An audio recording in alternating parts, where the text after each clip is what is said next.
Se sale del contexto de Internet comercial y se enfoca netamente a la academia. Constantemente estamos trabajando con Renata para comunicarnos con otros laboratorios en Chile, en Brasil, en Estados Unidos, en Centroamérica y en España, unas agendas de trabajo que no podríamos realizar si no contáramos con Renata dentro de nuestra institución. La red académica es una asociación de académicos que se reúnen para producir y compartir conocimiento.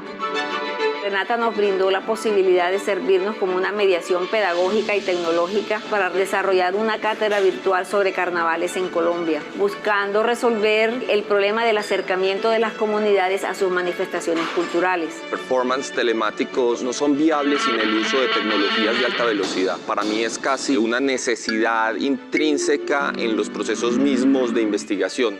Renata es un aliado importante para nosotros, nos ha permitido trabajar en grupo, trabajar en red. Si nosotros aunamos esfuerzos en nuestro país, a través de estas redes académicas de alta velocidad, podemos vislumbrar un nuevo futuro para nuestro país. Renata nos permite generar más conocimiento, generar comunidad, poder integrarnos más con el mundo y tener pues esas grandes capacidades. Hace que la sociedad se vea beneficiada de organizaciones mucho más robustas, con mayor calidad y con mayor visión internacional. Renata es una posibilidad de emprendimiento, es una posibilidad de innovación, es una posibilidad de desarrollar proyectos que resuelvan problemáticas sociales y de otros campos del conocimiento. Estar en Renata es tener acceso a una comunidad global activa y con grandes proyectos para la academia, la investigación y la innovación. Sé parte del cambio y únete al ecosistema que fortalece la gestión del conocimiento y es motor de la cooperación y articulación de nuestra nación con el mundo. Ecosistemas orgánicos, de transporte, de comunicación, de trabajo y del conocimiento se nutren por un constante flujo de energía. Estos se desarrollan y evolucionan por medio de la retroalimentación y la colaboración entre sus individuos. La Red Nacional Académica de Tecnología Avanzada, Renata, es el ecosistema académico y tecnológico que hace posible el desarrollo de la educación, la ciencia, la tecnología y la innovación de manera colaborativa entre científicos, investigadores, docentes y estudiantes y muchos otros actores alrededor del mundo. Renata es una autopista de extraordinaria capacidad y velocidad, un megacarril de uso privilegiado que conecta a sus afiliados con las más de 19.000 instituciones que hacen parte de la red académica mundial. El primer foco de acción de las redes académicas, como Renata, es facilitar el movimiento de gran cantidad de datos e información, permitiendo que los investigadores cuenten con tecnologías robustas, seguras, eficientes, dedicadas y disponibles, que permitan la experimentación a través de una plataforma tecnológica para la gestión segura y disponible de herramientas académicas y no académicas, fortaleciendo sus proyectos de manera colaborativa con otros miembros del ecosistema. A través de Renata, cualquier actor de la comunidad científica podrá tener acceso a la red académica mundial con más de 100 gigabits por segundo. Computación de alto desempeño para gestión del Big Data y Data Science. Usabilidad de servicios exclusivos de las redes nacionales de investigación y educación, como lo son EduRoam y EduGain, facilitando la movilidad, la internacionalización y el acceso a servicios de otras instituciones de manera segura. Recursos remotos como laboratorios, simuladores, instrumentos y plataformas. Despliegue de plataformas e-learning y desarrollo de espacios de comunicación masiva con la comunidad académica, investigativa y en general. Red de expertos y científicos a nivel mundial. Comunidades, socios de investigación para la creación de conocimiento. Desarrollo de proyectos articulados de educación, ciencia, tecnología e innovación.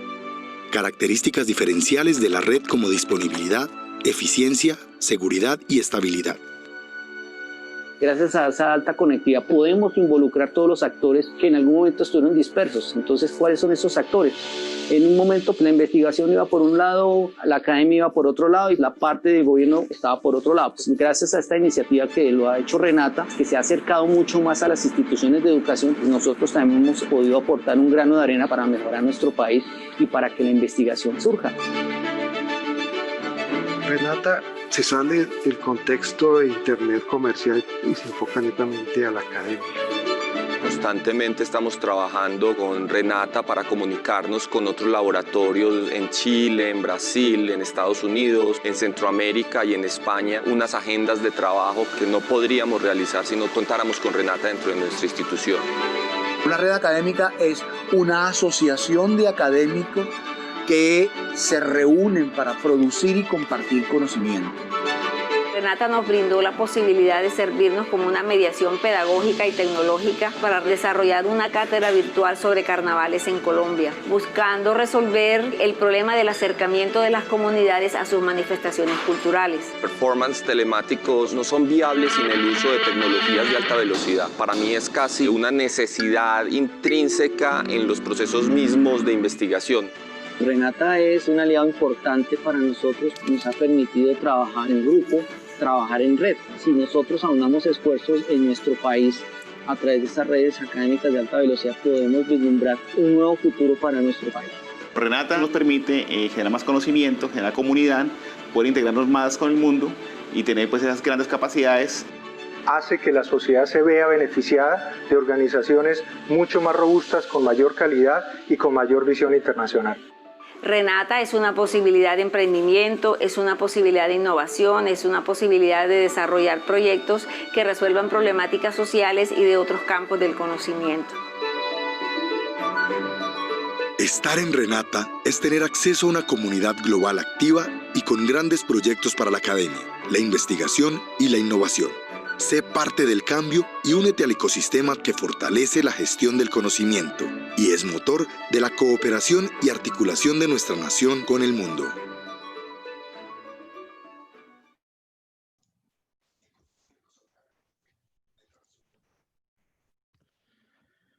Bueno, muy buenos días a todos y bienvenidos a esta nueva edición de los Foros Renata. El día de hoy vamos a hablar sobre la ética en la minería de datos y bueno, nos acompañan dos personas, dos expertos en el tema.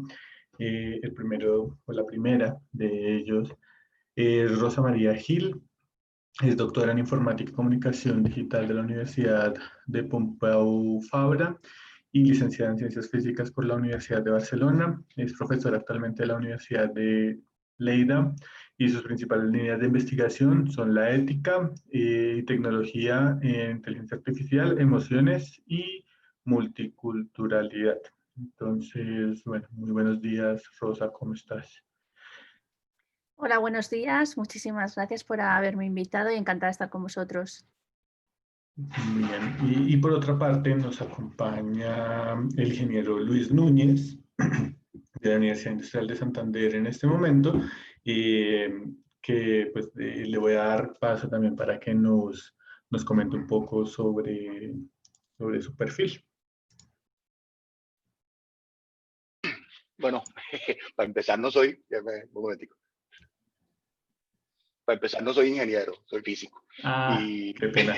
Y adicionalmente, aunque, y es el motivo de la confusión, durante más de 15 años dirigí un grupo de ingenieros en desarrollo de proyectos de informática, tanto a escala nacional en Venezuela como a escala continental en América Latina, ¿no? Digamos, yo coordiné un par de proyectos de implantación de GRID hace unos años y en este momento estoy colaborando también en la implantación de una maestría simultánea en 4 países de América Latina, Perú, Ecuador, Colombia y Venezuela, maestrías en física, que tienen que ver con formar personal en análisis de datos, preservación de datos y diseminación de datos.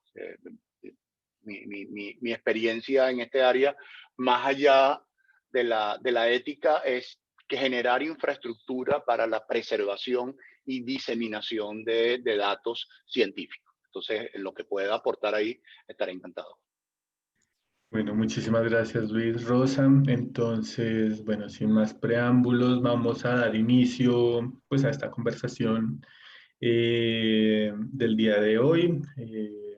Invitamos a Rosa para que nos muestre como lo que tiene que, para nosotros, y a medida de la sesión, pues vamos haciéndoles preguntas a nuestros invitados. Les recordamos que esta sesión se está transmitiendo también por el Facebook Live de Renata. Por allí vamos a poder encontrar la grabación. Entonces, una vez termine también el foro del día de hoy, allí van a encontrar la grabación. Listo. Bueno, Rosa, el escenario es todo tuyo. Muchísimas gracias. Entonces os paso a compartir mi pantalla.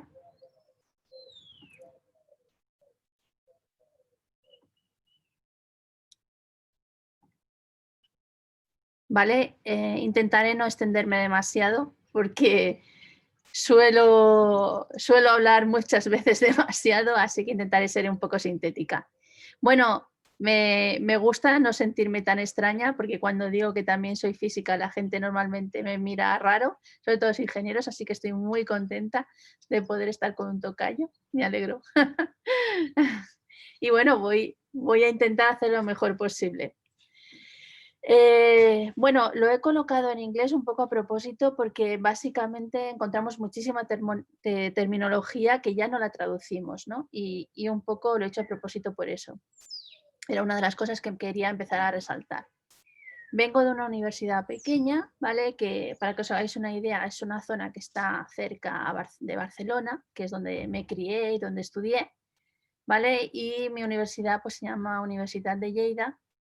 Y es una zona, como os digo, que es más bien agrícola y está pues relativamente entre Barcelona y Madrid. Estamos un poco en medio.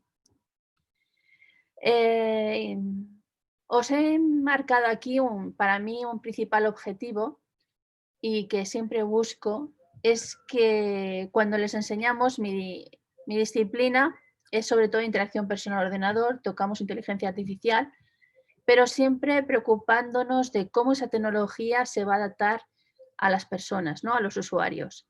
Entonces, toda mi charla se va a centrar en 3 puntos que no solamente me voy a dirigir a los ingenieros como desarrolladores, sino que creo que los ingenieros también son personas y también viven en una sociedad. Y creo que cada vez es más importante tener en cuenta esos 3 aspectos. Entonces, todas las transparencias de alguna manera las he organizado atendiendo a esos 3 factores, a que son personas, a que son desarrolladores, ¿vale? Es decir, son profesionales y luego viven en una determinada sociedad. Como objetivos secundarios, y creo que no menos importantes, ¿vale? Es muy importante que en esos 3 perfiles o en esos 3 roles que tenemos, ¿vale? Una de las cosas que intento siempre es hacer ver que cuando vamos, eso debe ser por deformación, ¿no? De los físicos, es que nosotros vemos el problema y luego vemos qué tecnologías tenemos que aplicar, que muchas veces parece como que como la tecnología está de moda tenemos que utilizarla, ¿no? Yo es una batalla que llevo normalmente, ¿vale? Por eso que yo digo que me siento muy contenta, ¿vale? De compartir, bueno, pensamientos. Bueno, ya me lo dirás. La cuestión es que creo que es muy importante pensar qué estamos afrontando. Para eso es muy importante ver cuál es el problema y para saber cuál es el problema es quién está involucrado en el problema desde todos los sentidos, cuál va a ser la entrada. Cuando digo el input es, muy bien, es verdad, vamos a utilizar una tecnología, vamos a desarrollar una tecnología, ¿vale? En todo ese proceso de minería de datos, pero ¿qué es lo que va a entrar? ¿Vale? Y luego, ¿qué es lo que va a salir? Y entonces, en todo, es decir, no solamente es crear esa tecnología y yo como profesional me olvido. Yo creo que para mí la primera reflexión que os querría hacer es esta.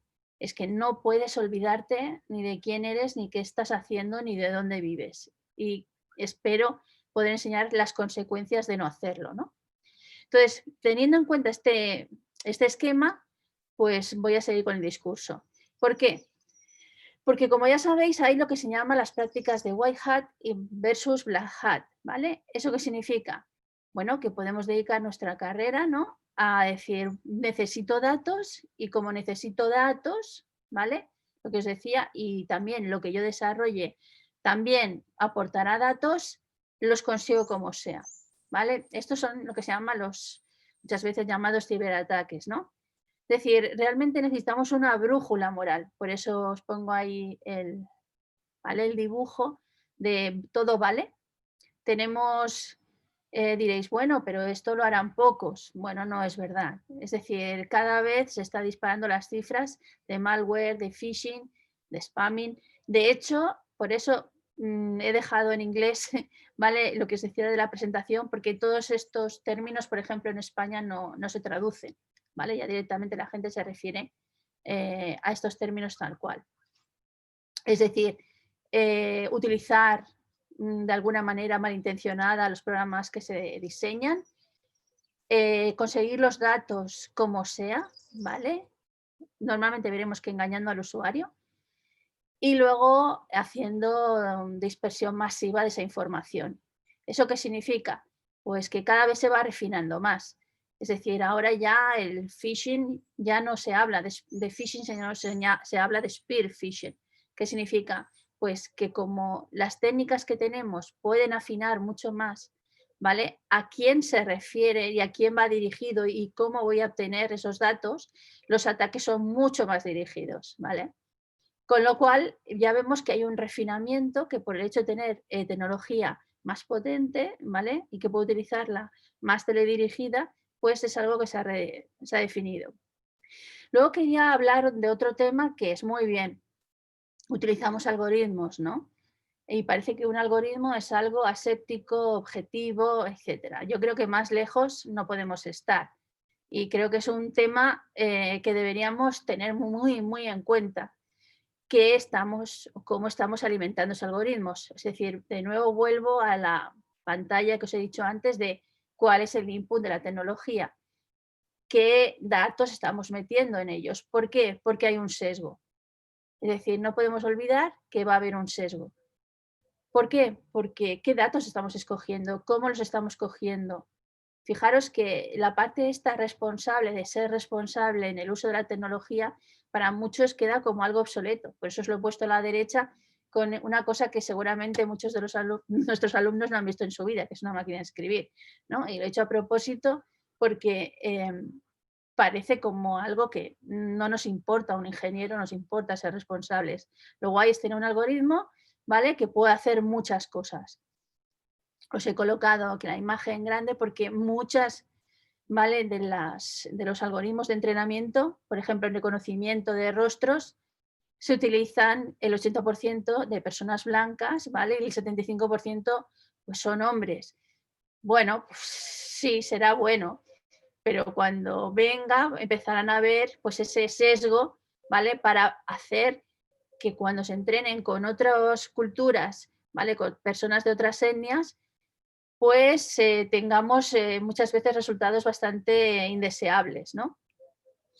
Ejemplos de lo que os comento. Por ejemplo, si yo intento tener una idea, ¿no?, de, por ejemplo, formas de zapatos, depende a quién le pregunte. Es decir, seguramente si pregunto a los chicos más jóvenes, pues cuando les diga calzado, ¿vale?, me van a dibujar más bien algo que se parezca a una bamba que no a bueno, sé que recibe diferentes nombres dependiendo de los países, ¿vale?, pero prefiero una zapatilla deportiva que no un tacón de una señora. Es decir, va a depender mucho de a quién pregunte, es decir, de la interacción, de cómo recabo esos datos para saber con qué voy a entrenar mis datos, ¿vale? Otro es el tema de los físicos, lo siento, me lo he puesto aquí también, ¿vale? Si se entrenan los datos, pues con todos los físicos que han aparecido, ¿vale?, tenemos un tema de género. Por ejemplo, Marie Curie, ¿vale?, no entraría nunca dentro de esta categoría, ¿no?, de entrenamiento de posibles físicos eminentes, ¿no? Y luego lo que os decía de la selección, ¿cómo hago mi selección de rostros para entrenar? Voy a coger igual de hombres que de mujeres, de gente joven que de gente mayor, gente de todas edades, gente de todas etnias. Es decir, es muy importante cómo hago esa selección. Cuando nos metemos más a lo que se conoce como el elemento más grande, ¿no?, que ahora está tan de moda, que es el machine learning, las neural networks, ¿vale? Os he puesto arriba un poco la idea de que ya empieza a haber realmente cosas muy avanzadas. Es decir, se puede reconocer en tiempo real cualquier cosa con la que se haya entrenado, ¿vale? Esto es de una película de James Bond, que en tiempo real, ¿vale? Una inteligencia artificial puede reconocer exactamente qué hay dentro de cada fotograma, pero lo hace en tiempo real y lo va poniendo. Es decir, los procesos de reconocimiento han avanzado muchísimo. Pero, ¿cuál es el peligro de todo eso? Y eso, todas las cosas que quería alertar, ¿no? En esta charla, es el tema de la manipulación. Porque, ¿qué pasa con esos datos? Lo que os decía de la salida, ¿no? Muy bien, yo puedo hacer ese reconocimiento, pero ¿cómo lo voy a utilizar? Y eso creo que también os compete como ingenieros, ¿vale? O como desarrolladores y como personas. ¿Por qué? Porque si recordáis todo lo que pasó con la campaña de Cambridge Analytica o de todas las campañas políticas que se han hecho, ¿vale? Eso significa pasar por crear perfiles falsos, ¿vale? Introducirlos en las redes sociales y, lo peor, para cambiar temas de comportamiento, que ahora veremos un poco sobre eso también. De forma que cuando creemos que hacemos algo que es totalmente objetivo, ¿no? Tenemos nuestras redes que empiezan a entrenar, las empezamos a entrenar, empiezan a crear esos ¿no? Ya no son espacios, sino hiperespacios, ¿vale? Con diferentes bordes, y pensamos, ahora sí que hemos colocado nuestros grupos, ¿vale?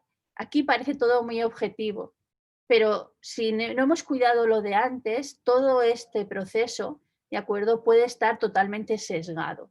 Es decir, no penséis que solo por cuando estamos en la herramienta lo tenemos todo. Tenéis que pensar todo el rato en la validación, ¿vale? Y en el testing de qué es lo que estáis creando.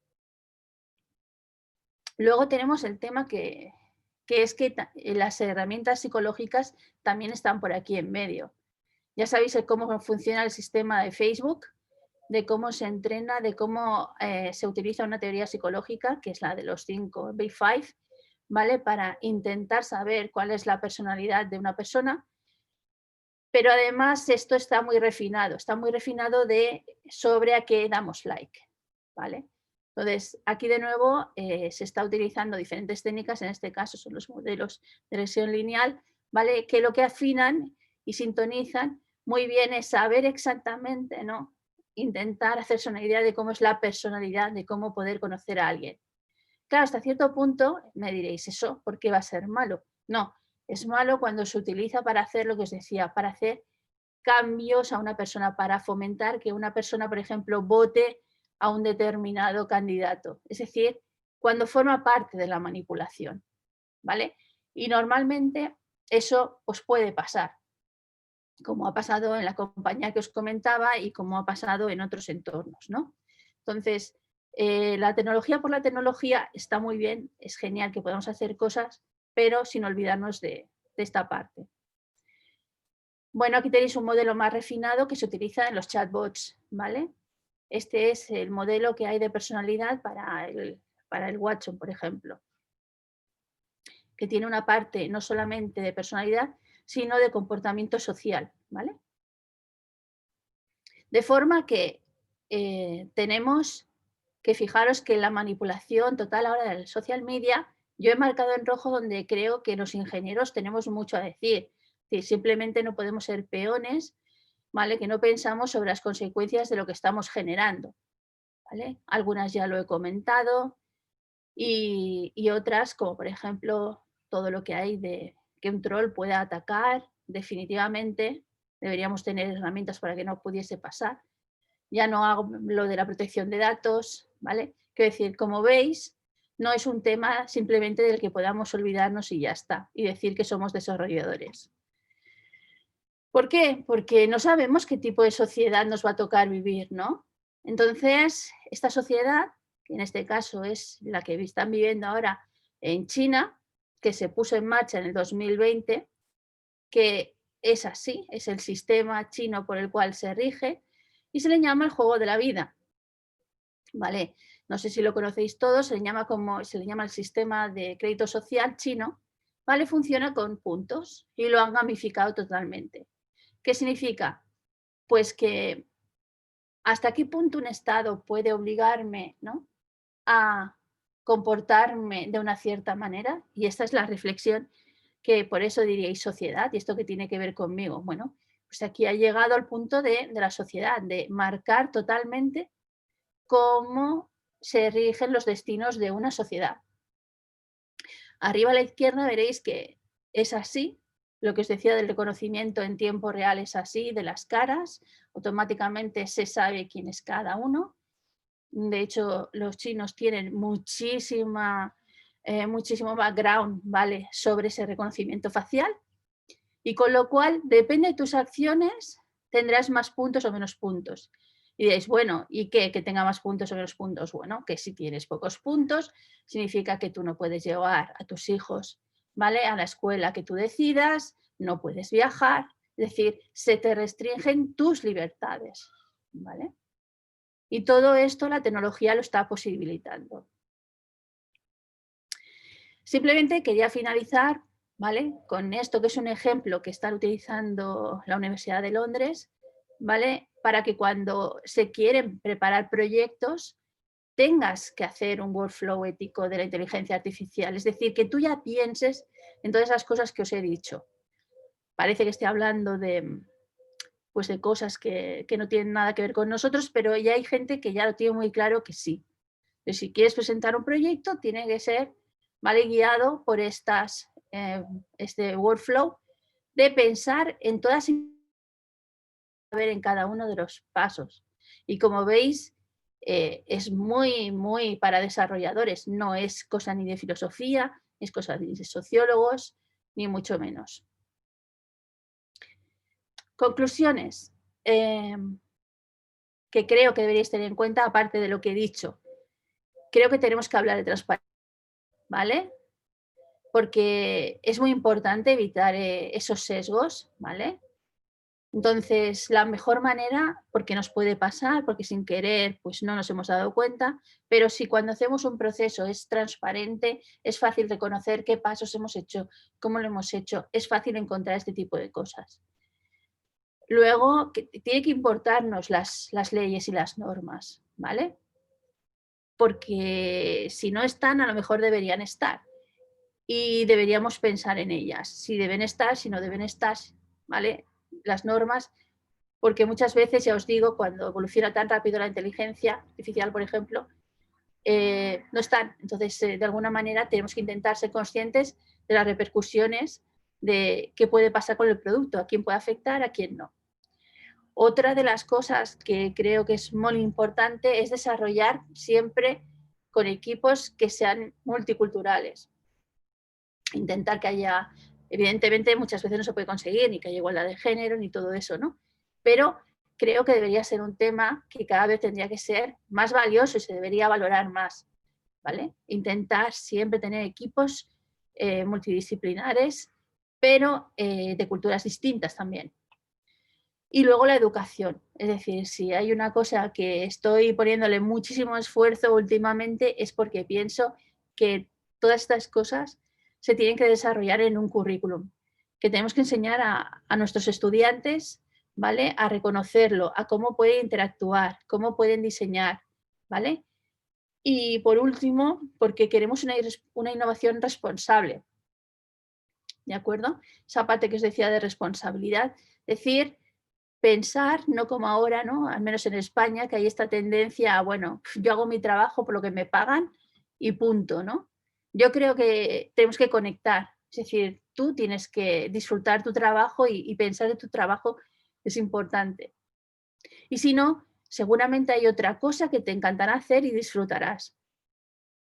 Y yo creo que para conseguir eso, para hablar de innovación responsable, ¿vale?, tenemos que inculcar, ¿vale?, en esa parte de la educación, de que la gente lo sienta como propio, sienta que tiene que participar. Bueno, pues muchísimas gracias por vuestra atención.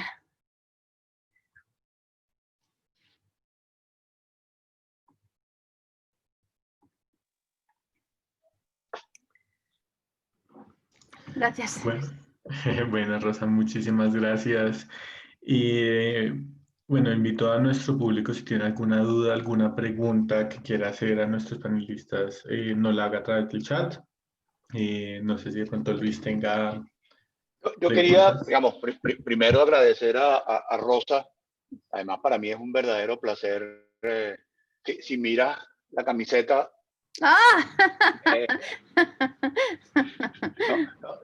no es casual. Digamos, yo he estado muy vinculado a Cataluña por varios sitios, ¿no? He tenido estudiantes por varios años. Fui profesor invitado de la Universidad de las Islas Baleares y luego también en el BCC. Entonces, bueno, eso por ahí. Estuvo muy chévere tu presentación. Es de un tema de infinita actualidad. Si miran la prensa hoy, esa audiencia que le están pidiendo en el Congreso de los Estados Unidos, que es otra vuelta, ¿no? Es la audiencia a las grandes compañías de tecnología por la limitación que se siente de cantidad de contenidos violentos, contenidos que inciten al odio, ¿no? Entonces, ese es el otro pedazo de ese reconocimiento de datos. Yo entiendo que tú estás planteando que esos datos son sesgados, pero hay una presión social muy grande que tenemos que darle respuesta desde varios frentes, ¿no? Entonces, eso como un elemento. Quiero resaltar la importancia y el mensaje de Rosa hacia los ingenieros, porque la creación de esto en el último eslabón es de gente que está codificando. Y no es gratuita, y el mensaje último de Rosa es: codifica, que te estoy pagando por eso. No. O sea, ahí hay una cantidad de elementos éticos que además, insisto, estoy pegándome en la libertad de expresión por esas situaciones dramáticas que se están dando. Pueden ver el caso del profesor francés, del maestro francés que por tener una opinión fue limitado, ¿no? Entonces, eso es importante. Ahora pego con otro elemento, que es elemento científico, y sí, soy físico en ejercicio, y encantado de tu enfoque. Además, otra vez, gracias por compartir esa visión con la cual a nosotros nos entrenan. Entrenar a investigadores en la honestidad al poner los datos, que es la otra cara de esto, ¿no? Entonces, la fake news que tú pusiste tiene varias vertientes. Una, eso de modificar la opinión por esos hechos y noticias que son falsas. La presión que se está poniendo ante la elección en los Estados Unidos en este momento es muy grande. Y por primera vez en la historia reciente de la humanidad, la ciencia tiene un peso importante en nuestro día a día.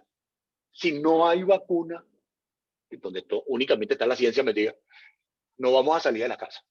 Y el retorno que vemos en Europa a esa situación, y en España en particular, es esa alerta. O sea, tenemos que, como científicos, elevar nuestra voz y tener conciencia de que lo que nosotros estamos haciendo no es gratuito. No es gratuito en el sentido de no es inofensivo, no es inocuo, tiene un impacto muy fuerte en nuestra cotidianidad. Entonces, eso es un elemento. El desprecio. Por primera vez, revistas como Nature y Science han tomado una posición política. Eso que estaba hablando Rosa al final del día es la posición ética, pero política, que los programadores, los ingenieros tienen que tomar para participar de eso que llaman sociedad.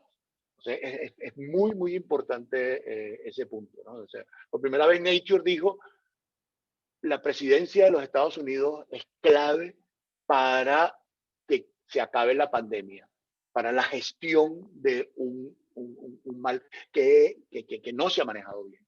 Entonces, eso en este momento es clave, que los científicos levanten su voz. Y terminó la intervención de cómo formamos nosotros a los científicos. Entonces, otra vez, la incorporación de materias igualito que tenemos en los currículum, en los programas de estudio, algún tipo de curso de reflexión social, ética ciudadana. Ahora lo tenemos que tener con la ética de lo que trabajamos. Porque el problema que nos presentó Rosa María es, esto es así, pero después tenemos el paisito, los datos manipulados para dar una rueda de prensa y decir que en tal sitio hay, qué sé yo, un evento importante científico. ¿Cómo tenemos ese compromiso ético desde la ciencia? Con eso hay que formar a nuestros investigadores, con eso hay que formar a nuestros estudiantes. Entonces, no es solamente formar a los ingenieros con ese pensamiento ético, sino formar a nuestros científicos, porque eso impregna, o sea, manejar datos en este momento impregna a la sociedad por donde lo mire. Entonces, ¿cómo hacemos para que eso comience a ser una realidad en nuestros programas de estudio? Estoy completamente de acuerdo.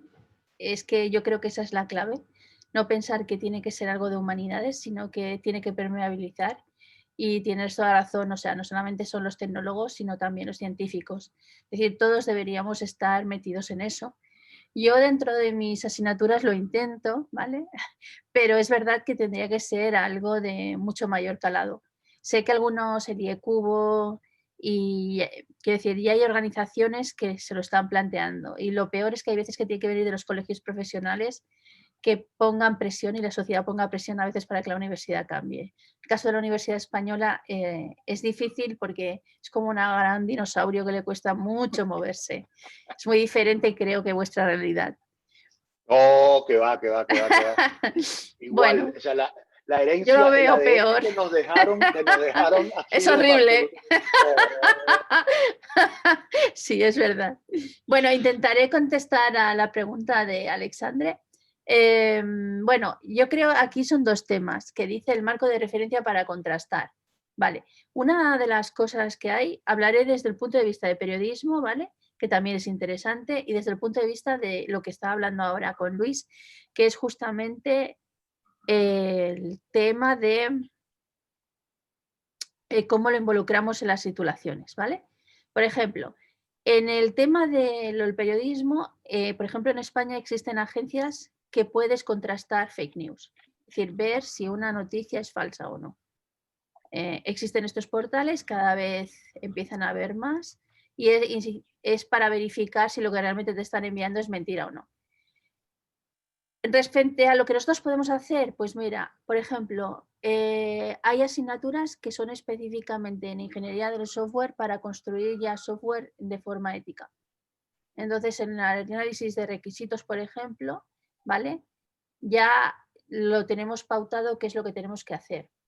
A otro nivel está en interacción persona-ordenador, por ejemplo, tenemos lo que hablamos, que llamamos como diseño inclusivo.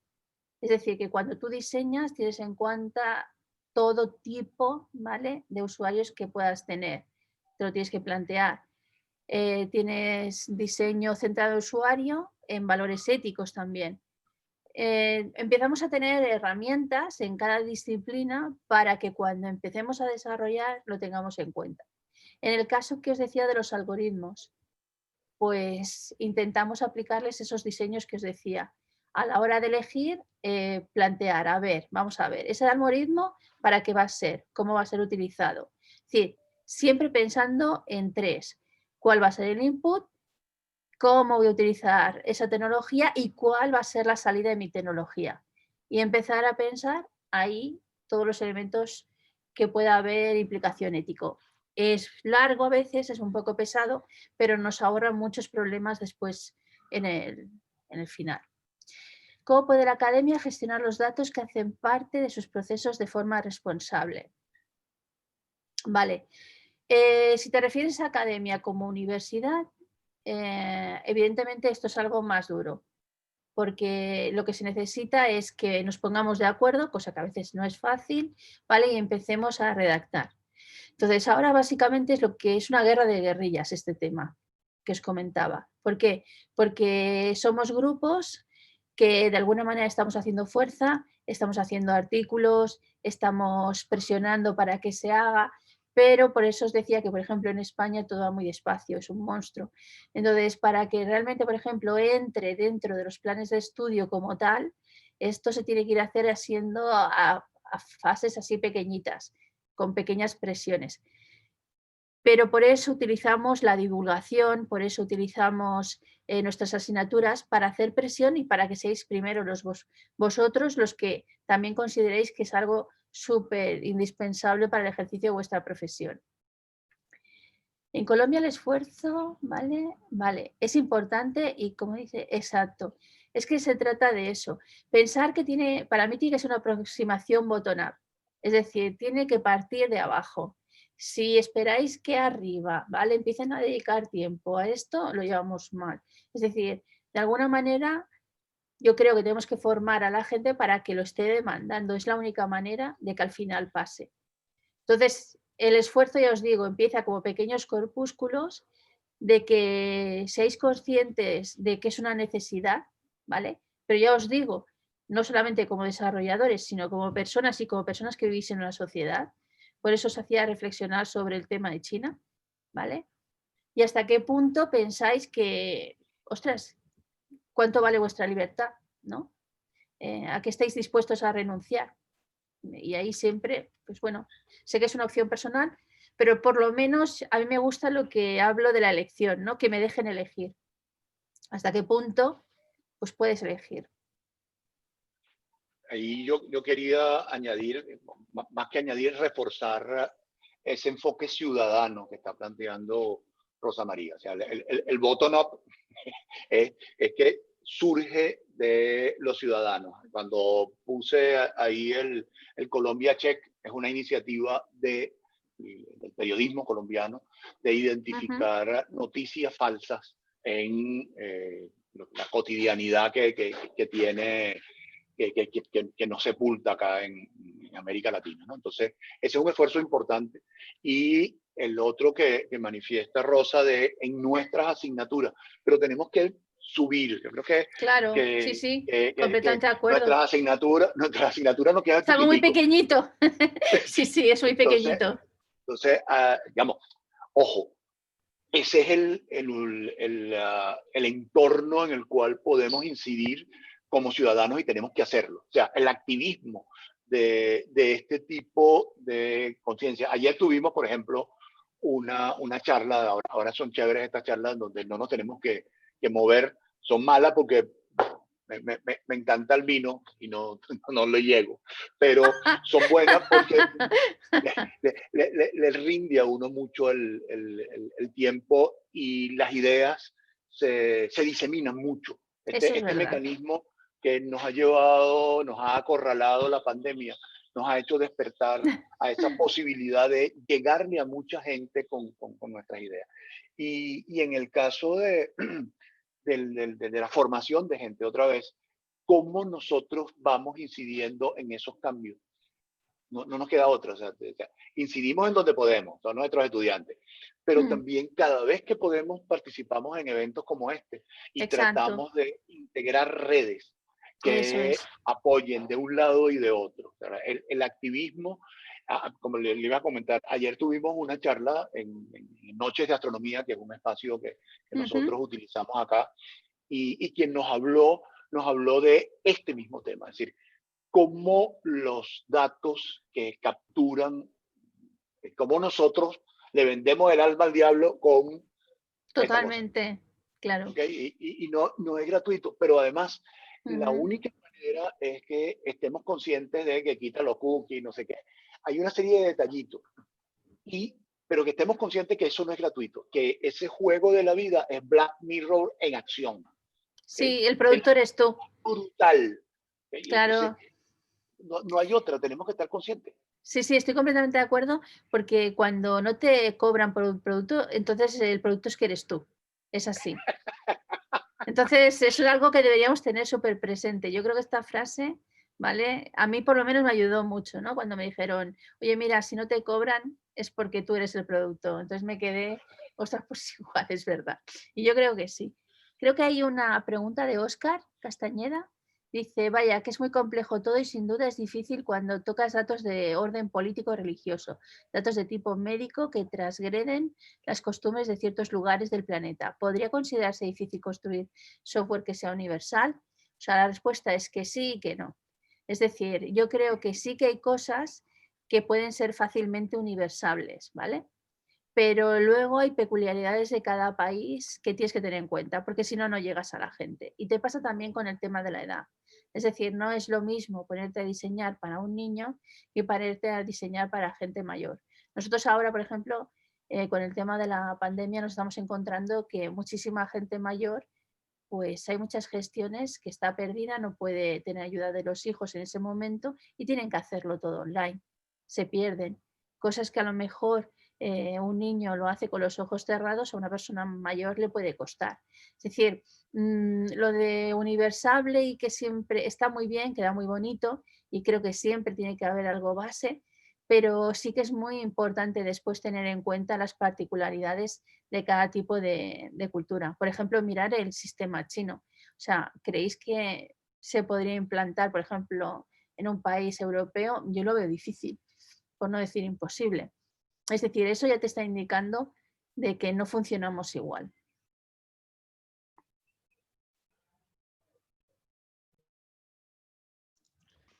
Bueno, muchas gracias, Rosa. Quisiera también presentarles a Manuel Dávila, que era nuestro otro panelista del día de hoy. Manuel es el director de Ciencias y Tecnologías del Parque de la Vida del Parque Científico e Innovación Social de la Corporación Minuto de Dios acá en Colombia. Bueno, nada, muy buenos días, Manuel, bienvenido también. ¿Cómo estás? ¿Cómo te va, David? Gracias. Sí, bueno, un saludo a Luis, a Rosa, a Luis, a ambos, porque llega un poco tarde porque estaba precisamente en un evento en Argentina sobre la historia de la computación latinoamericana, que se hace cada año, y estábamos representando a Colombia con un tema de la historia colombiana. El tema de la ética, que creo que es como el fondo en el cual está la invitación, debo comentar una cosa. A raíz de la máquina moral que sacó MIT, preguntando qué decisiones deben tomar los sensores del carro autónomo, que es una pregunta muy fuerte, porque básicamente habla de matar, no de salvar, ¿cierto? En un momento dado el carro autónomo y todas estas nuevas tecnologías, minería de datos, inteligencia artificial, ¿qué decisión debe tomar si en un momento hay una familia adelante del automóvil, un precipicio al otro lado, y qué debe hacer el sensor? A raíz de eso, en la Asociación Colombiana de Ingenieros de Sistemas, así sacamos una de nuestras revistas que es trimestral sobre ética digital. Y tuvimos entonces una conversación entre filósofos e ingenieros. Yo soy ingeniero, pero también soy filósofo. Y invitamos filósofos muy fuertes en el tema de la ética para dialogar sobre ese tema de la ética digital. En realidad fue muy interesante que uno de los filósofos dijo, el sensor no puede tomar una decisión. El software no puede tomar, el algoritmo no puede tomar una decisión ética. En un caso como este del carro autónomo, que era un poco específico, debe lanzar un dado, es decir, un número aleatorio, y la decisión la toma según lo que sucede en el momento. Y entonces de ahí se gestionó toda esta conversación sobre la ética, que es la misma en cualquiera de los medios que uno hable, pero en lo digital, que estaban hablando el tema de las redes y el tema de las comunicaciones, el celular que mostraba el profesor, que todos por ahí mandan sus datos y sin pensar en todo lo que está sucediendo, y comenzamos a generar ese diálogo sobre cómo construir un concepto de la ética. Hace 4 años en la Asociación de Ingenieros, que es otra, ASIEM, creamos un grupo de ética para ingeniería, o sea, buscar la ética en el tema de la ingeniería. Y termino esta parte con algo para el tiempo, yo sé que en esto es muy delicado. Nosotros tomamos el concepto de Levinas, el respeto por el otro, ¿no? O sea, Levinas dice, nada más con mirarte a los ojos, tengo una responsabilidad por usted, ¿de acuerdo? Y le dicen en una entrevista, y también el otro por usted, dice, ese problema no es el problema, no es biunívoca, la ética es de aquí para allá, respeto por el otro. Ese concepto, después lo comenzamos a llevarse al tema de la ingeniería de sistemas, ingeniería de todas las ingenierías, y en algunas de las presentaciones dibujamos una un ingeniero civil diseñando un puente, digamos. Tiene en un lado de su mente las ecuaciones diferenciales y todo el tema de la resistencia de materiales y las ecuaciones para el diseño del puente. Pero en el otro debe tener la imagen de la familia que va a cruzar ese puente. Entonces la responsabilidad por el otro en el tema de la ingeniería y en el tema de la minería de datos y de la interpretación, porque la interpretación puede ser subjetiva en un momento dado, pues da este concepto de respeto por el otro, que obviamente los ingenieros tenemos una enorme responsabilidad, porque normalmente lo nuestro va a la sociedad. Quería comentar esa pequeña parte. Se crearon los principios éticos de la ingeniería colombiana y estamos trabajando en ese tema, y obviamente el tema de ética digital cobró un gran valor, y por eso el tema sobre la ética en la minería de datos y esto que se está hablando es tan importante. Saludo de esa manera a David, muchas gracias por presentarme. Por lo menos alcancé a saludarlos, aunque estábamos en el otro evento. Muchas gracias. A ti, Manuel, muchísimas gracias.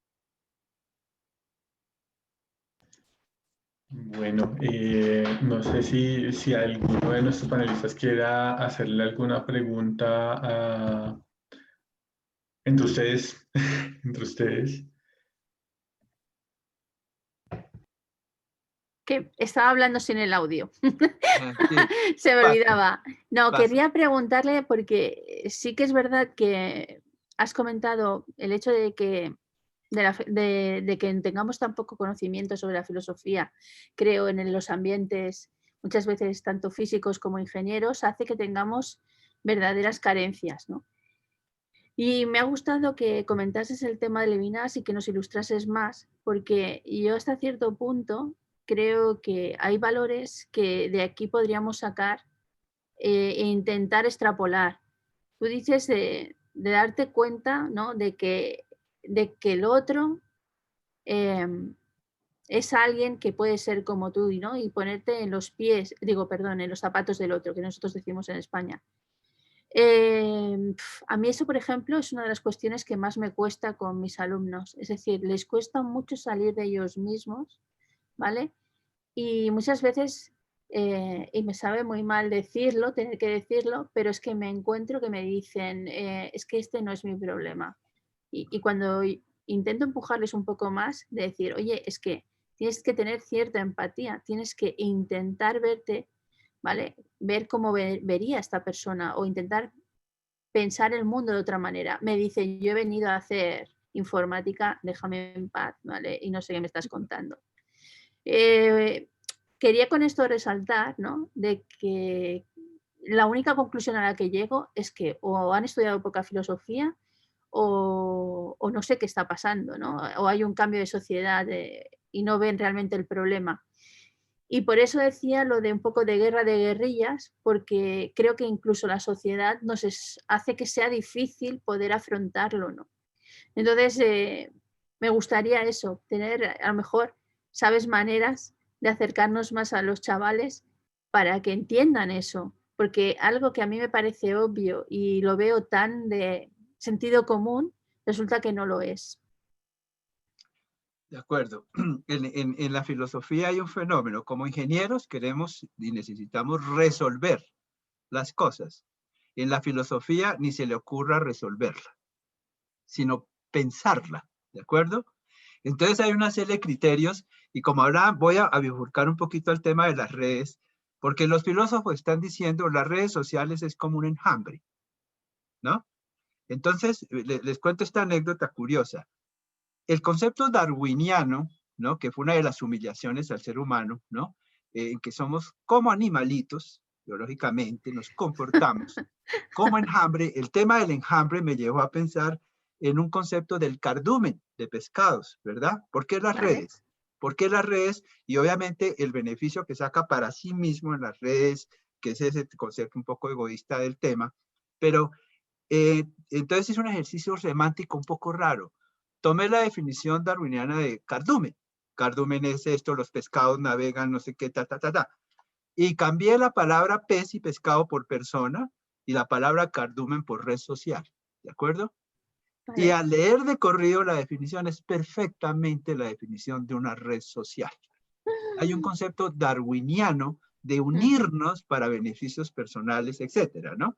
Entonces, digamos, de todo eso, la temática es, porque uno hace la crítica de las redes, pero a veces la comprensión de por qué existen las redes, creo que es como la base anterior a ese tema. Y naturalmente en las redes todo lo que vemos es no ética en todo, ¿sí? Que daño al otro, pero eso sí unidos, ¿no? Como el cardumen. Porque el pescadito que sale del cardumen muere, ¿no? Entonces, ese aspecto con los muchachos no es fácil, ¿no? Y otra cosa que se ha dicho muy claro, la ética viene de la familia, ¿sí? No es más porque se aprende en un curso, sino por lo que se observa en el comportamiento de sus mayores, de sus superiores, de sus profesores. Por eso en el tema, por ejemplo, universitario y colegios, el profesor es un fundamento enorme de observación de los estudiantes, ¿no? Pero, Rosa, no es un tema fácil, ¿sí? Y no lo vamos a resolver porque ni Aristóteles lo pudo resolver, ¿no? Vamos bien. Pero creo que el proceso, el camino, y démosle a todo este tema, y sobre todo en la época digital, y que los estudiantes, termino con eso, que hacen software, vean la responsabilidad. Es que el daño en un software de un piloto automático de un tren se estrella en tren en la curva donde la velocidad y el peralte no coinciden, ¿no? Es decir, la responsabilidad cada vez va más hacia la sociedad. Y tal vez es el tema que en esto debemos seguir trabajando. Muchísimas gracias. Sí, no, mucho gusto. Bueno, no, nada, muchísimas gracias a los tres por acompañarnos el día de hoy. Veo que tampoco hay más preguntas del público y pues ya son las 11. Ya, bueno, ahí tenemos una pregunta o un comentario de Osvaldo. Hay una, sí. Además, un comentario con respecto a lo que mencionaba Manuel.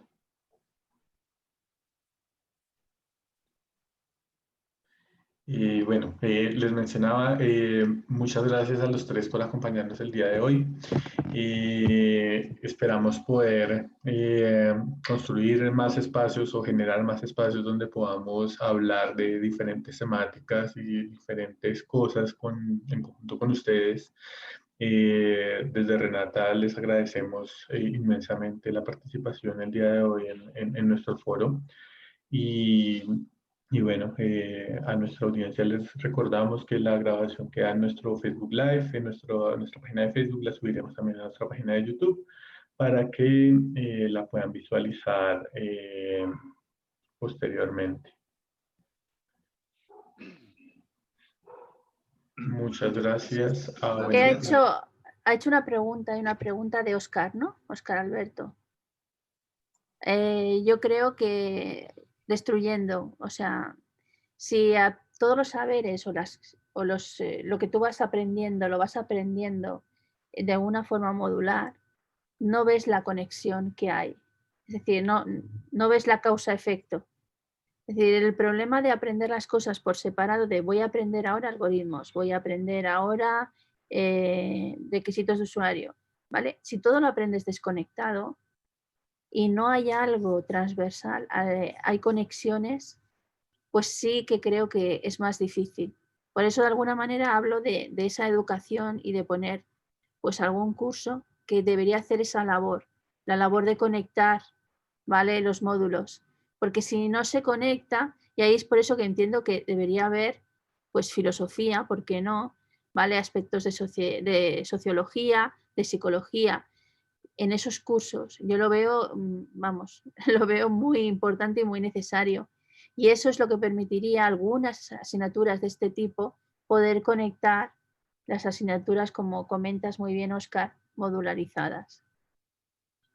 Se está hablando mucho de conectar la ética en las asignaturas, que Rosa, interesante el concepto. O sea, no solo el curso de ética, ¿no? Por separado, la costura, exacto, como dicen los estudiantes, sino sí, cómo en un curso de informática, de ingeniería, de esto, está involucrada la ética. Y sería lo que tú dices, conectar lo técnico con el pensamiento social y la relación con las personas en las asignaturas. Es una idea que se está dando por ahora, sí. Vale, en lo que he explicado un poco, si queréis os explico más, nosotros partimos en ingeniería de software, ¿vale? De una teoría que se conoce con el nombre de Value Sensitive Design, ¿vale?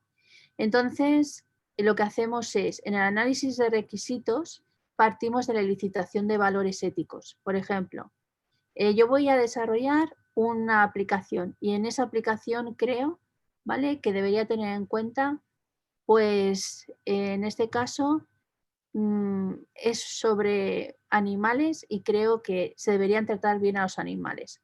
Vale. Y en ese momento es totalmente en abstracto qué es saber tratar a los animales. No tengo ni idea. Vale. Pero entonces en los análisis de requisitos voy haciendo capa a capa. Entonces, de manera que cuando yo voy capa a capa en el análisis de requisitos es, muy bien, puede ser que no sepa lo que es, pero esos animales, por ejemplo, me pregunto, ¿dónde van a estar? Y resulta que tienen que estar en unos sitios, ¿vale? Y los van a poner, imagínate que los van a poner en jaulas. ¿Esa jaula es la adecuada para ese animal? Es ese tipo de cosas, porque cuando yo vaya a desarrollar un software donde se tiene que poner el tipo de caja donde va a estar cierto animal, todo eso se tiene que diseñar, ¿vale? Lo que no puedo hacer es poner cosas como decir, voy a poner un perro y poner las dimensiones pues que no las he pensado, que no tienen ningún tipo de sentido. Es decir, que a la hora de diseñar, yo ya me estoy preguntando, ¿vale?, por cómo estoy diseñando. Entonces es una técnica, ¿vale?, que se va refinando capa a capa y se elicita en el análisis de requisitos. ¿Por qué? Porque tiene que ser lo primordial. Es decir, no puedo planteármelo cuando esté ni en prototipado ni esté en desarrollo. Me lo tengo que preguntar todo esto antes. Y es una de las cosas que estamos utilizando más e intentamos que sean los alumnos lo tengan más claro. Por eso os decía que bueno, es una guerra que se empieza primero dentro de la asignatura, pero que después, por ejemplo, para mí debería haber algo, como os he dicho, de sociología, de filosofía y de psicología, que conectase todos los esfuerzos que estamos haciendo en cada asignatura. Por eso que sí que tiene que ser modular, ¿vale? Ya, por eso decía un poco la transversalidad, porque comentas que, claro, la creación de los módulos se distribuye y solo unos pocos tienen la visión completa de lo que el sistema completo realmente hace. Claro, por eso es muy importante, es verdad que tienes que llegar a profundizar y eso solo se necesita un módulo para eso y cumple su función, pero no estaría de más, por eso os decía, alguna asignatura que tampoco tiene que ser tan grande, pero que nos diera esa visión transversal de cómo se conectan esos módulos y de cómo los saberes más humanísticos nos ayudan. O sea, no es una cosa de entorpecer, sino que nos hacen crecer como personas, como profesionales y como gente que vive en una sociedad. Eso me hace pensar una cosa, Rosa, que hemos hablado mucho en los comités de ética e ingeniería, que es lo que llamamos la reflexión moral antes de actuar. Claro. Reflexión en la calle, en la casa, en al subir al bus, al hacer un software, al hacer un diseño. Esa reflexión moral antes de actuar es, si voy a actuar, voy a saber, soy muy bueno en este software, pero la reflexión moral, eso que tú acabas de decir, es ese contexto que a veces está escondido en el técnico que simplemente quiere desarrollar su software. Exacto, porque es que al final todos salimos perdiendo. Yo creo que ese tendría que ser el mensaje. Es decir, si no lo hacemos, al final salimos perdiendo porque siempre hay consecuencias. Y cuando no se piensa en estas cosas, cuando no se piensa en cómo estamos haciendo las cosas, siempre hay consecuencias y normalmente son negativas. Ya ni pensando muchas veces aparecen cosas que no te esperas, ¿no? Porque, a ver, milagritos a Lourdes, pero si no lo hacemos, o sea, la probabilidad, que muchas veces pensamos así, aumenta muchísimo. ¿Cuántas veces después decimos, ay, yo no pensé esto? Exacto. Y fue un error, no fue una mala actuación siquiera. Exactamente. Pero creo que hay que afinar ese músculo de esa reflexión de alguna manera profesionalmente. Sí, porque nos lo tenemos que creer, o sea, tenemos que amar lo que hacemos. Yo eso se lo repito muchísimas veces, ¿no? A los estudiantes no tienen que hacer las cosas por hacer. Yo creo que tienen, en esta vida, están aquí, tienen que amar lo que hacen y si no que busquen otra profesión. Pero cuando tú amas lo que haces, lo quieres hacer lo mejor posible. Y cuando quieres hacer lo mejor posible, ves que no estás solo. Que como comentaba esto muy bien, me ha gustado mucho lo del cardumen, estamos todos relacionados. Entonces, lo que no puedes hacer, ¿vale?, es erigirte en una sola persona, ¿vale? aislada y que solamente se dedica a desarrollar. Yo creo que no es la idea. Sí, yo creo que la idea del cardumen es el grupo, ¿verdad? Nosotros, Exacto. el nosotros. Exacto, Individual, eso porque el es. pescadito es pescadito, la persona Eso. es la persona, pero somos un grupo, estamos unidos de alguna manera, y ese concepto seguramente lleve al respeto, ¿no? Diría yo. Ahí Ya son está. teorías, ¿no? Sí, sí, o sea, Sí, sí, lo veo así también. sí.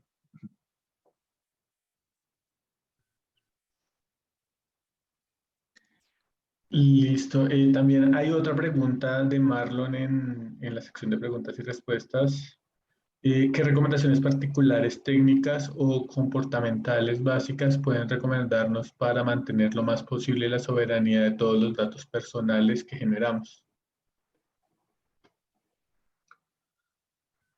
Yo creo que no hay soberanía, no existe. Mire, un análisis que hicimos en el Comando Conjunto Cibernético de la Seguridad para Colombia, el tema de la seguridad informática, todo lo que está en Twitter, en Facebook, en Google, Google tiene 5.000 millones de consultas diarias, ¿no? Todo lo que está ahí que lo ponemos nosotros, como lo decía el profesor hace un rato, en el celular, ¿sí? ¿Quién alimenta eso? Uno mismo. Esos datos están analizados en los países extranjeros, todo. Ellos saben, los políticos que ahora gobiernan con Twitter, ¿de acuerdo? En análisis de sentimientos y software de este estilo, saben perfectamente la orientación política, religiosa, hasta las intenciones escondidas, ¿verdad? Entonces resulta que no hay soberanía. Estamos totalmente en manos de elementos externos. Creo que eso está de moda ahorita, hablarlo con los videos y las películas que están saliendo sobre las redes, y el control político. Eso va más allá puse tal opinión, porque esa opinión sumada y sumada y sumada de un país entregando todo lo que piensa, sabe, quiere, odia, ¿sí? Para ser analizado en el exterior, sobre todo, pues no hay soberanía. Es decir, no hay privacidad tampoco. No existe la privacidad. Me decía un estudiante, entonces, ¿qué hacemos? Yo le decía, portarse bien, ¿sí? Es lo único que queda. Nos firman en los aeropuertos, nos firman en los parqueaderos, nos firman en la calle. La Gestalt, ¿sí? Te interpreta si entraste al paradero como con una intención maligna o benigna o contento o deprimido. Es decir, toda esa medición nos ha hecho perder la privacidad. Y obviamente los gobiernos no piensan en eso, siento mucho decirlo, el Estado debería pensar en eso, ¿no? Fíjense que los países, China y todos tienen su propio WhatsApp y sus propios medios de comunicación, ¿no? Aquí estamos entregados totalmente a terceros. Esa es una visión y difícil de romper, pero se denuncia el problema, por lo menos.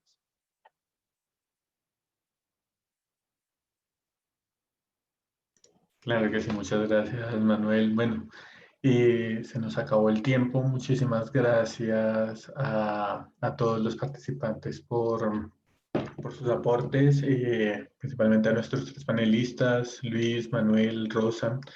Esperamos poder encontrarlos en una próxima situación, en un próximo evento con nosotros. Y bueno, muchísimas gracias a todos. No sé si Gracias. un Un mensaje. placer, Manuel. Un placer, Rosa María. Hasta luego, Luis, Sí, Rosa. ha sido un placer. Bueno. Vale. Cuidaros mucho. Muchas Adiós. gracias. Gracias, que estén bien.